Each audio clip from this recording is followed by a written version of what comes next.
Every year, when I look at the annual anime awards that were selected on those websites, I always see a lot of comments asking why their favorite anime isn't on the list. After all, from the moment the voting rights are handed over to the viewers, this list will change from the selection of the anime itself to the selection of the popularity of the anime. Although the popularity and quality of most anime are proportional to a certain extent, this selection method is extremely unfriendly to those works of low popularity. Secondly, the purpose of many anime websites to get those anime votes is to propagandize the anime that they have purchased. They really don't care about the results. So, I also made some selections here, selecting those underrated anime of the past few years, in which the quality is inversely proportional to the number of viewers, as well as briefly describing why they are underrated and the reason they are worth watching. First, starting from 2021, Kingdom Season 3. In fact, this anime actually started broadcasting in April 2020, and because of various reasons, it was delayed for a whole year until it ended in October 2021. From the title of this anime, it can be seen that the background of this anime is ancient, telling the historical story of how the first emperor of ancient China unified the country, and how another young man named Xin became a general from the war through an accumulation of merits, step by step. No matter how many fancy words adorn this anime, most viewers will leave as soon as they see history as one of the tags. What's more, this anime also has 2 prior seasons, which total 77 episodes. Adding the number of episodes from Season 3 and the currently airing Season 4, it may reach about 130 episodes, and the remaining portion of viewers may be scared away by this numerous number of episodes. Whereas a viewer who is interested in ancient Chinese history and does have enough time, as well as being attracted by the gorgeous trailer of the 3rd season, will excitedly click to watch the 1st season and sees this. It seems that the reason this anime is not popular is not that the viewers don't know how to appreciate it, but because the price to pay before watching the 3rd season is too high. I don't know how I persisted in watching the 1st season. The poor CGI and embarrassing fights can almost rival that of X-Arms. The real advantage to Kingdom takes patience to find out what it really is. Its manga has consistently ranked in the top 10 of Japan's best-selling manga, which means that its plot is not bad. In the latter part of the 1st season, the epic music and character development completely masked its shortcomings on the surface. In the 2nd season, the number of bad CGI animations decreased, and the characters became more mature, which improved the look and feel of the entire anime again. Nevertheless, the most worthy of praise is its 3rd season, which has crushed the previous 2 seasons in all aspects, and its quality was considered top-notch throughout 2021. It wouldn't be necessary to have made it on this list if its 1st season had the same quality. But if you really don't have enough time to watch these over 100 episodes, then the 2nd one on this list will meet just your needs.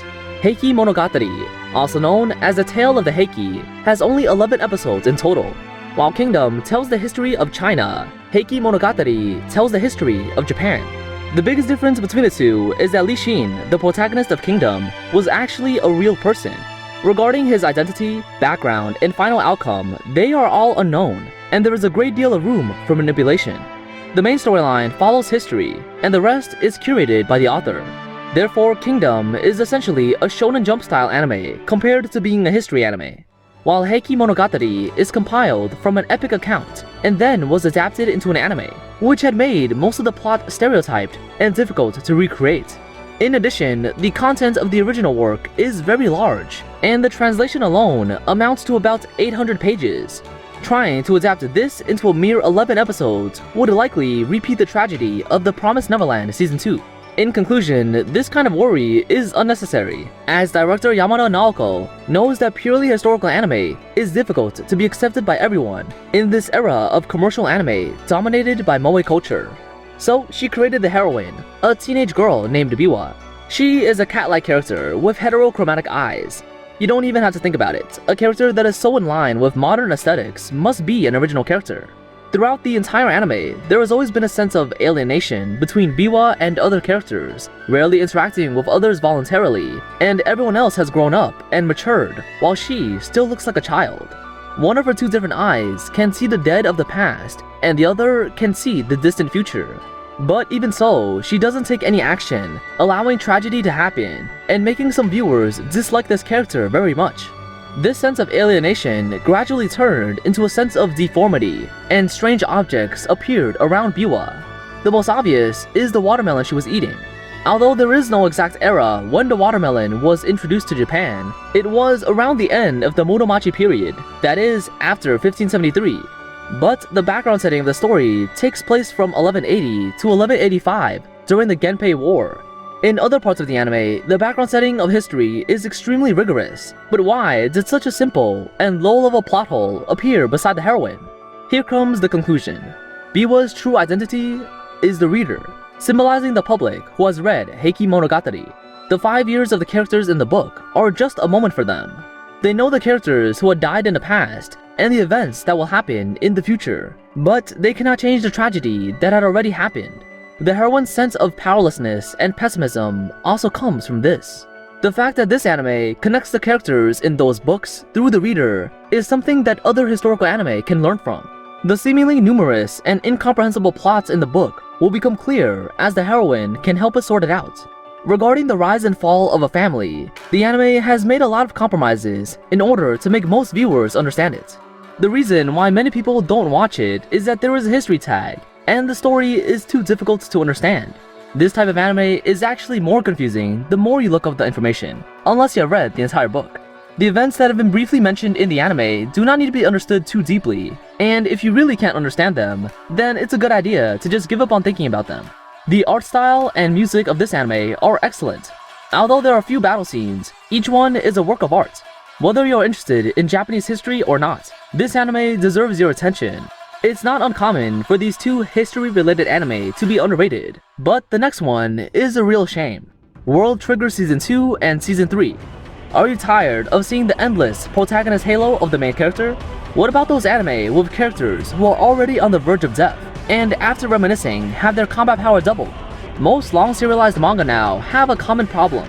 In the beginning, they promote how untalented the protagonist is, and how they're able to beat those geniuses by working hard step by step.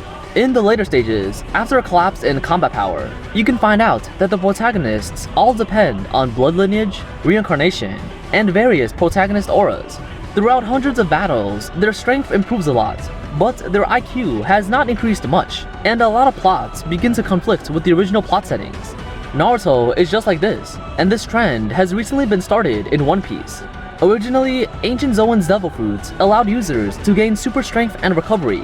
However, Kaido's subordinates did not stand up again after being knocked down. Instead, the teammates on Luffy's side would quickly recover no matter how many times they were defeated. The lower their HP, the stronger they become. Learning Ryo and Haoshoku infusion in a short period of time, which others couldn't learn for decades, I feel a little bit sorry for Kaido-sensei. The person who was instantly destroyed by him with a stick not long ago has now become as indestructible as a cockroach under his guidance. The key is that the cockroach now has the same characteristics as a Saiyan, which is pretty much cheating. Oda Ichido probably wanted to finish the serialization earlier, skipping the process of the protagonists gaining strength through training, and directly allowing them to improve from the battle, which inevitably led to the fact that the strength of the decent characters increased too quickly, and some of the plot settings collapsed. There is almost no such possibility in World Trigger. The author categorizes all the strengths of the characters who have debuted, and the combat system is extremely refined. The background of the anime is set in Mikado City, Japan. Some monsters called neighbors suddenly appear from the gate to destroy the city and kidnap humans. In order to fight against these monsters, the humans created an organization called Border to recruit some young people to use a power called Trion to fight. Our protagonist Osamu is a high school student who also serves as a border trainee, but his strength is at the bottom. One day, he meets the second protagonist, a humanoid neighbor named Kuga. What do you think? Doesn't it sound super normal? One of the reasons this anime is underrated is that the plot settings is too cliche. After watching the first episode, you can roughly guess the follow-up development. Several people work hard to improve their strength against neighbors' attacks and so on. Here is one of the selling points of this work. On Border's side, the members will determine each other's rankings through rank wars. The protagonist Osamu belongs to the lowest level, whether in terms of talent or level. Generally in anime, there will be plots for the protagonist to work hard to improve their strength. But World Trigger tells you that no talent means no talent, and it is pointless to work hard at things where you're not good at. Don't think that only people without talent will work hard. Those geniuses will not stop there waiting for you to surpass them, and reality will not give you achievements based on your hard work.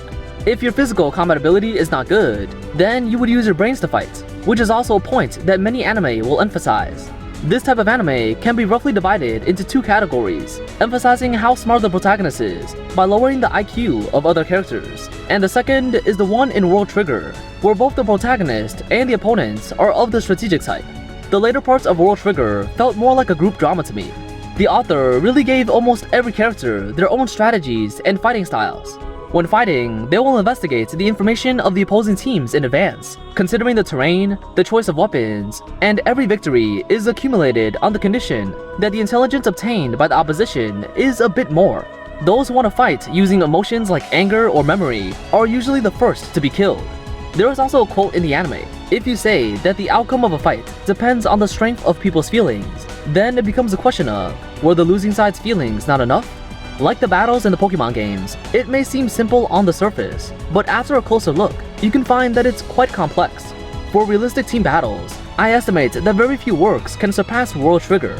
However, it may be that too much emphasis is placed on the depiction of battles, and there are fewer descriptions in other aspects, like the overall world view. Unknown creatures have been continuously attacking the city, but the residents don't seem to care too much about it. Border team members are more concerned with their studies than protecting the town, and there is no sense of a doomsday. The stage of the entire anime is only in Mikado City. Almost nothing else is known outside of the city. The plot settings other than combat are sloppy and overshadowed.